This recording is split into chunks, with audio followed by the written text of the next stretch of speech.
So now, what do we do today? Well, the answer is on the next page. You get out of the MLS. That's what you do today. You got to get into the world of FSBOs, for sale by owners. Because if you don't, you're not going to find these deals. You talk to everybody that I've interviewed here. You talk to Jay, you talk to Andrew, you talk to everybody I've interviewed here, and you'll find that their deals come from FSBOs, not from the MLS. Now, again, I don't have any problem with you looking in the MLS, working the MLS. You probably should, especially when you can get practice when the market does change. And you might pick out a pearl from time to time. But I'll tell you, if you're going to work the MLS, you need to create some relationships with some REO agents.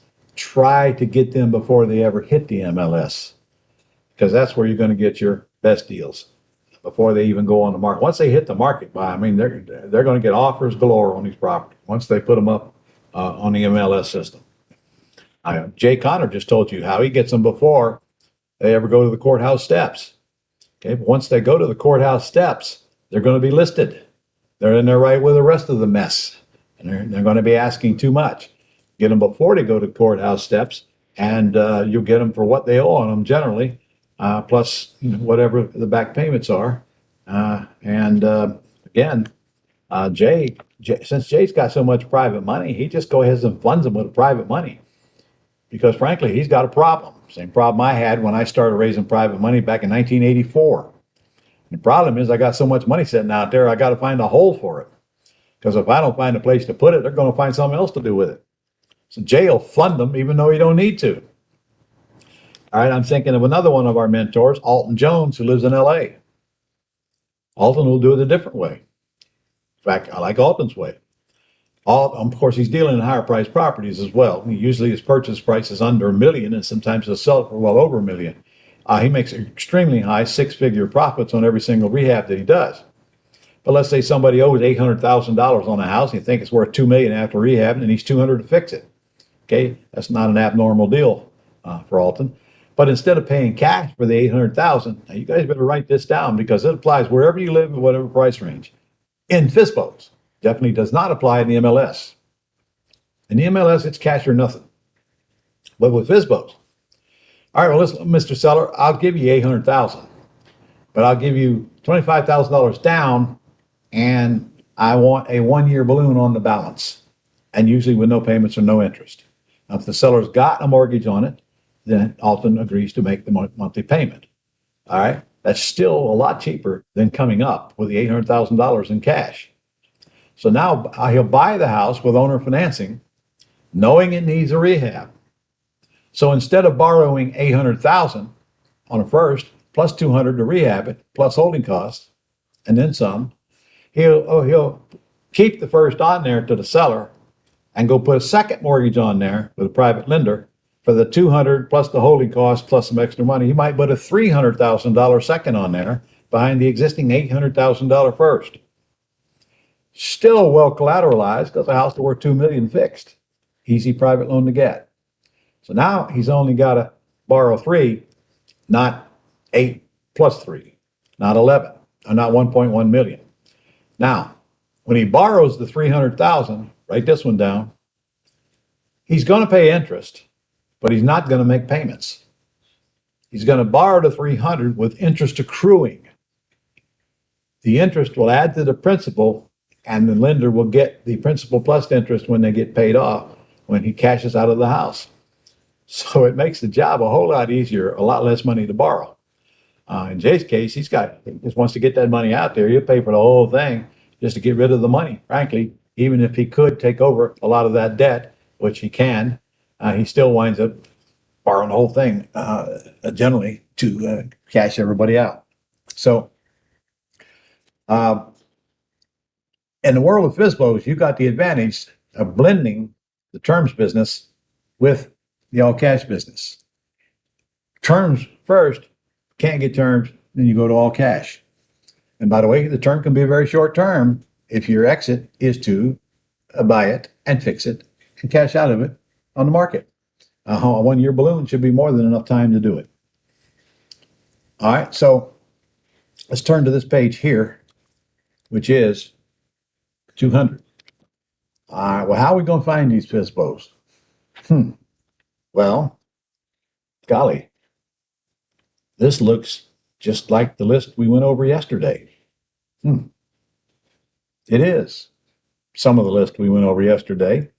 And if you'll turn back to yesterday's stuff, you'll see there's a bunch of other stuff that is not on this page, especially those where we go hire other companies to go find leads for us, and in many cases, pre-screen them. All the things that Andrew and Jay talked about, and others. So here's the difference. If I'm looking for junkers, I'm looking for them in the lower end of the market. So if I'm going to market for junkers, I'm going to target the areas where I want to find deals. Imagine that. If I want to catch salmon, I got to go to Alaska. I'm not going to catch them in the ponds in front of my house. I got to go fish where the fish are. By the way, I'm going to Alaska. I go there every year. And I come back with a bunch of salmon and halibut. I'll be going there again in this year in August. And I've been going since 1995. And used to own a resort up there, for 3 years, the one I went to for so many years before I bought it. So let's say I'm going to put out signs like you heard Corey do. Well, I'm going to put them out where the lower priced houses are. Now who's going to call on these signs? I know, the people who own the lower priced houses. And guys, that's where most of your rehabs are going to be, because those are the price range houses where when the house gets starting to deteriorate, the owners can't afford to keep them up. I mean, it's frankly just a law of math.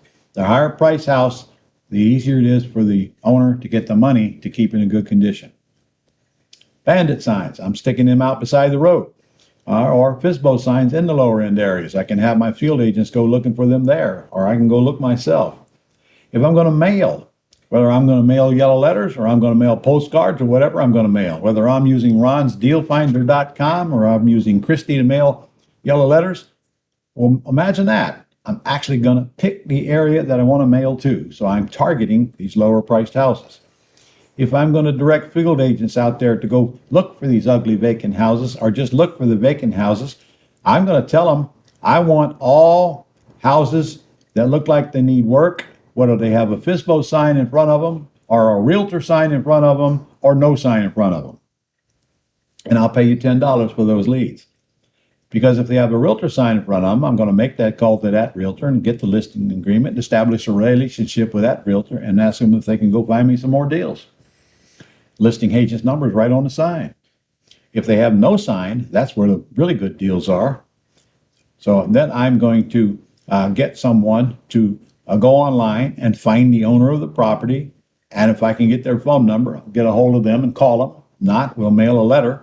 If we can get their address, by the way, you can get the address of the owner of any property right on public records, because that's where they're mailing the tax bill. Somebody's getting the tax bill. So I'm going to have to do a little bit more work on that, but I can hire skip tracers to find them as well. Very small amount of money on multiple sites online. 411.com is a site that comes to mind. If I can punch in the address of the house, it'll tell me who the owner is. If I can punch in the owner, it'll tell me the address of the house, vice versa. A little fee. They charge a little bit of fee to subscribe to these things, but it's just a very small amount of money. And it's worth the hunt. If I can find the ugly vacant houses, it's worth the trouble of tracking down the owners. Now, a lot of them are going to be in foreclosure or have already been foreclosed on and haven't been put on the market yet by the banks. Okay, that's just the nature of the beast. By the way, if that is true, you're wasting your time trying to contact the bank to buy the house. They're not going to talk to you. They buy the houses, they get title, and they list them, and they're done with them, and they don't want to talk to you about the house. Run ads. I can run ads in publications that go into these lower priced neighborhoods, like these magazines, for example. In fact, I got one in my book here. I'll show you in a little bit. A Mint magazine. It's a magazine full of advertisements. Basically, is all it is. It comes out once a month. I can buy an ad in that Mint magazine. It says full price for your house or whatever, and it gets dropped right on there. And I can pick the area where I want that Mint magazine to be dropped and targeted. I can get the post office to put up flyers in the areas where I want them to. I pick the carrier routes. I can have door hangers put on their doors in the area. When I'm buying leads from some of these services we discussed yesterday, I get to pick the area where I want the leads. I get to pick the parameters. I get to pick the price range of the houses that I want them to call. I get to pick the list that I want them to call. The list is where I get to pick the areas. I just order list in the areas where I want to do business. So I get to target my market. And that's the only difference, because the advertising is all the same other than that. Now, when I do that, what kind of people are going to call me? This is why you got to be prepared. And this is why you got to understand how to get the money out of these deals and not be going through the business with blinders on, only looking to wholesale houses or whatever, walking over the dollars to get to the dime because you won't allow yourself to get trained on the rest of the business. Most people out there buying houses are losing more money than they're making because of what they don't know. They just don't know what they don't know. You're going to get calls from properties that need rehabbed, and the only way you can buy them is all cash. You're going to get properties that need rehabbed, where you can buy them by taking over their debt or buy them with owner financing. You're going to get properties that need nothing. And now you got it, they need nothing. You can either buy them for all cash, cheap, or you can buy them on terms. You're going to get all of these kinds of calls, even though you change your target to the lower priced houses. So you need to be prepared to take what comes at you and quickly adapt. Take a look at my script. It clearly says that if they won't take terms, the next question is, well, what is the least you could take for all cash? Okay, if that property needs repairs, that answer is going to be down there where it's probably tolerable, and by the time you get to negotiating, it's going to be a lot less if it's all cash. And incidentally, let's suppose you get to an all cash number. It does not mean you have to pay all cash. Okay, so if somebody tells me they'll sell me a house for $250 for $150, okay, we've arrived at that number. All right, I'll tell you what, I'll give you $150. I'll give you $10,000 down. Give me 6 months to pay the balance, and I'll buy the house. That's called split funding. A little bit down, balance due short time later. But Ron, what if I can't get it rehabbed and get it sold in 6 months? Well, guys and gals, I don't care, because seller has two choices. Take the house back, which I'm not going to give them if I've rehabbed it, or foreclose on it. And they ain't going to do it, but let's say they did. Who are they foreclosing on? Your land trust.